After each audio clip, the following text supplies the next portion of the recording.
Bonjour, bienvenue dans cette nouvelle édition du JT. Tout d'abord, merci pour votre fidélité en 2012 et au nom de l'équipe du JT, mes meilleurs vœux et nos meilleurs vœux pour cette nouvelle année. Une nouvelle année et de nouvelles règles de circulation routière. Nous en parlons avec Frédéric Godefrin, formateur à l'ACO, l'Automobile Club de l'Ouest.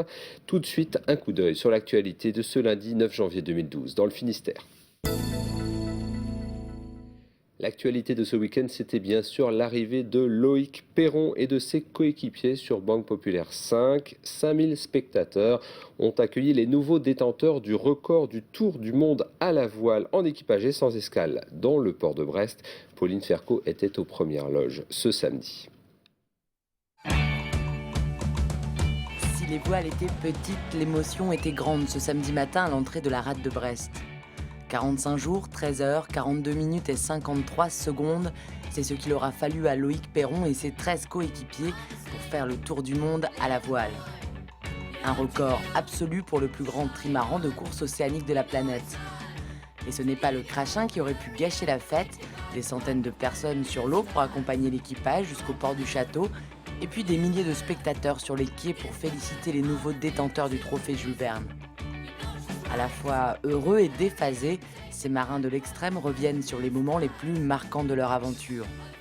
Les moments à la barre. Les moments à la barre, à le moment à la barre, c'est des moments où on est un petit peu responsable de toute la bande, les gens qui dorment, les gens en stand-by, les gens du car avec nous, et on est le seul à regarder devant. Et pendant des heures, on est content de mener ce bateau-là, ouais. Ah bah ce serait ça, hein, ce qui vient de se passer ici. Sur l'eau, je ne vais pas dire qu'on sait ce que c'est, parce qu'à chaque fois, chaque minute quand on est en mer est différente, mais toutes ces minutes cumulées, quand elles donnent un résultat comme celui-là, un résultat de partage et j'oserais même dire de communion, c'est joli. C'est un grand moment ici à Brest à l'arrivée, oui. Avec une vitesse moyenne de 26 nœuds, soit 48 km/h, et des pointes à 46 nœuds, soit 85 km/h, le maxi trimaran de Loïc Perron aura mis 2 jours de moins que celui de Franck Camas l'an dernier. La barre est donc haute pour le prochain équipage qui s'attaquera au record du Tour du Monde à la voile en équipage et sans escale.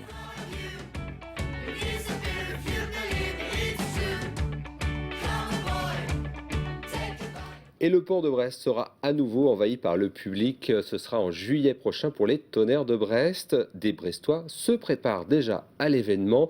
Dans 6 mois, ils incarneront leurs ancêtres du XVIIIe siècle, ceux-là même qui assistèrent au départ de l'explorateur Jean-François de La Pérouse. Pauline Ferco a suivi une répétition au gymnase du quartier Bellevue à Brest. Une fois par mois, une centaine de Brestois se rassemblent à Bellevue pour un rendez-vous surprenant. Encadrés par l'équipe artistique du théâtre de la Coche, ces comédiens bénévoles préparent une reconstitution du départ de l'expédition La Pérouse. Le spectacle sera joué durant les Tonnerres de Brest au mois de juillet. C'est une fête maritime et c'est aussi une fête pour des Brestois qui ont si peu l'occasion de s'accaparer leur histoire et un pan qui est assez fédérateur en plus. L'expédition à La Pérouse est fascinante par la fin tragique, voilà, c'est perdu, on n'a pas beaucoup d'informations, on en a au fur et à mesure et du coup ça nous permet une liberté, ça laisse partir l'imagination.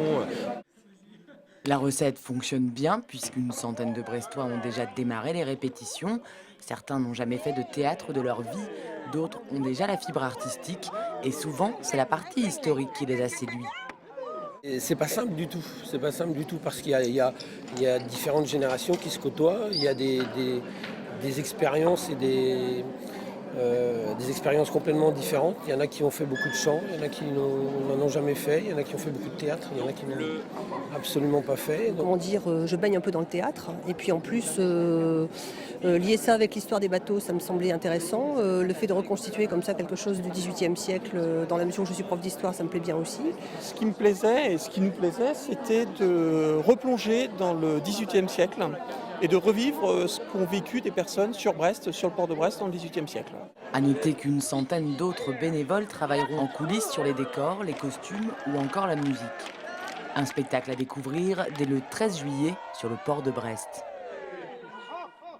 Et puis ce lundi, le tribunal de Brest a prolongé de 6 mois la période d'observation de l'ADMR du Finistère. En clair, l'association d'aide à domicile doit repasser devant les juges le 11 juin prochain pour être définitivement fixée sur son sort, soit la liquidation ou alors la poursuite de l'activité.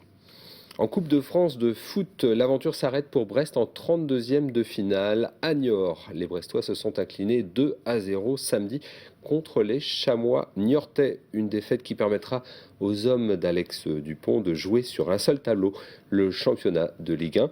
La prochaine rencontre dans ce championnat avec la réception de l'OGC Nice samedi prochain.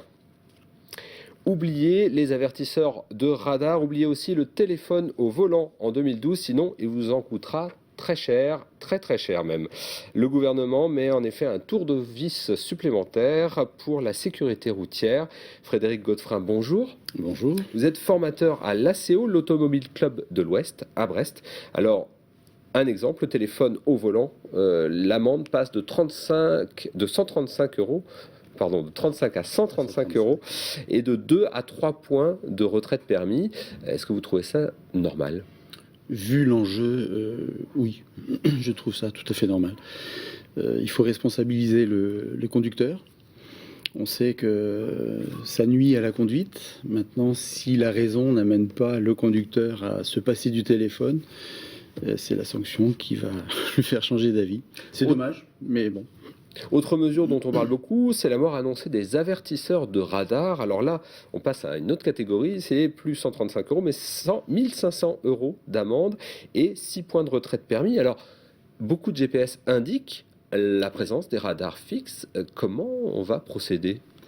Oui, là c'est un problème, un gros problème même, puisque les usagers possédant ces appareils vont devoir les ramener chez ou le garagiste, donc là où ils l'ont acheté, de manière à les réindexer. Maintenant, je pense qu'il va y en avoir en masse, et la tâche ne va pas être facile pour donc les constructeurs. C'est-à-dire qu'il faut réenregistrer le programme du GPS. Là, je ne vais pas dire que c'est... C'est pas magouille, mais bon, ouais, c'est un truc bizarre, quoi, parce que on dit que maintenant on va pouvoir détecter les zones à risque, enfin avoir des détecteurs de zones à risque. Or, les radars sont en principe mis dans les zones à risque, donc là il y a un petit peu une confusion entre les deux. Alors évidemment, nous, à l'Automobile Club de l'Ouest, on déplore un petit peu ce serrage, ce tour de vis, cette sanction qui est importante.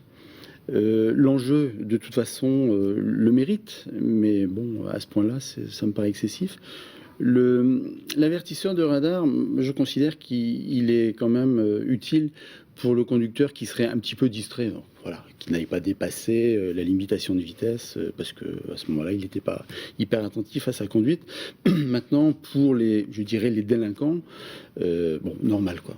Là, on ne peut pas tolérer des vitesses hautes qui vont mettre la vie d'autrui en danger, et même la vie de ces conducteurs-là. Bon, ils ne s'en rendent pas compte, mais ce sont des dangers quand même. Oui. Alors, une mesure qui faisait un peu débat, c'était aussi d'avertir de la présence d'un radar par les panneaux. Où est-ce que l'on en est sur ce dossier-là ? Parce que certains panneaux ont été retirés, d'autres sont restés. Il y a eu aussi cette annonce de mise en place de radars pédagogiques. Ouais. Où est-ce qu'on en est ? Vous suivez le dossier ? Bon, pour rouler pas mal sur le territoire, je m'aperçois que dans certains départements, les panneaux annonçant les radars ont été enlevés. Et dans d'autres départements, donc, ils sont toujours là. Donc là, il n'y a pas uniformité sur le territoire, ce qui n'est pas normal. De toute façon, c'est pas normal. Est-ce qu'il y a un peu de poids de mesure ? Alors, on sait que l'enjeu, c'est toujours la sécurité. On va peut-être rappeler d'ailleurs quelques chiffres. En 1970, il y avait 18 034 morts sur les routes en France. Et en 2011, il y en a moins de 4 000. Est-ce que finalement, ces mesures, même si elles sont quand même très contraignantes, on a vu le poids des amendes, est-ce que c'est pas utile tout de même ? Oui, si. Nous sommes donc dans un pays où l'éducation fait qu'on marche à la sanction. depuis tout petit. Donc, étant habitué à la sanction pour l'obéissance, malheureusement, on est obligé d'en arriver là. Cependant, donc, les mesures qui ont été prises depuis 1970 n'étaient pas des mesures... C'était pas du tout répressif, quoi. C'était pas répressif, non. La sanction, va punir celui qui ne respecte pas la règle. Ça, c'est un peu normal, mais donc tout ce qui a été fait a été fabuleux quand même. Le taux d'alcoolémie qui a bien descendu, on est passé de 1,20 g à 0,50 g tout de même. Les limitations de vitesse, avant 73, il n'y en avait pas. Donc c'était la folie, quoi, sur la route. Donc, moins de sévérité, mais plus de... Nous, on aimerait bien plus d'éducation. Ouais. Merci.